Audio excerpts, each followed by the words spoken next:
রুহুল আমিন চট করে মিম্বার দখলে দিতে চেয়েছেন, জামায়াত নেতা ডক্টর শফিকুল ইসলাম মাসুদ।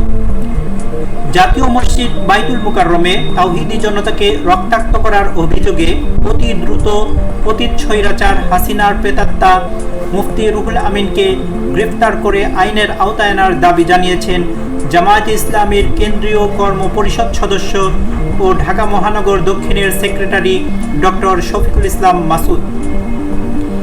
এ ঘটনায় তীব্র নিন্দা ও প্রতিবাদ জানিয়ে তিনি বলেন, রুহুল আমিন সাহেবের পলাতক নেত্রী খুনি হাসিনা বলেন চট করে দেশে ঢুকে যাবেন, তাই তিনিও চট করে মসজিদের মিম্বার দখলে দিতে চেয়েছেন। 20 সেপ্টেম্বর শুক্রবার রাতে রাজধানীর সূত্রাপুর দক্ষিণ থানার উদ্যোগে জুলাই আগস্ট বিপ্লবে প্রত্যাশিত বাংলাদেশ ও আমাদের করণীয় শীর্ষক আলোচনা সভায় প্রধান অতিথির বক্তব্যে তিনি এসব কথা বলেন। ডক্টর শফিকুল ইসলাম মাসুদ বলেন, আওয়ামী লীগ কেবল মন্দির গির্জা ভাঙে না, মসজিদও ভাঙে।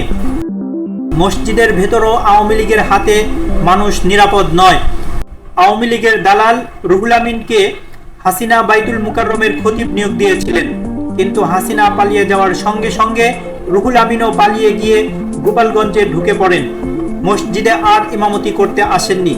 পরবর্তীতে তাকে ইসলামিক ফাউন্ডেশন থেকে কারণ দর্শানোর নোটিশ দেওয়া হলেও জবাব দেননি।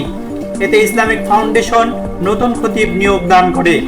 নতুন খতিব নিয়োগের সঙ্গে সঙ্গেই পূর্বের খতিব অব্যাহতি পেয়ে যান, কিন্তু আওয়ামী লীগের ওই দালাল শুক্রবার গোপালগঞ্জের একদল সন্ত্রাসী নিয়ে এসে বাইতুল মুকাররমের মিম্বার দখলে নিয়ে নিজেকে এখনো খতিব দাবি করেন।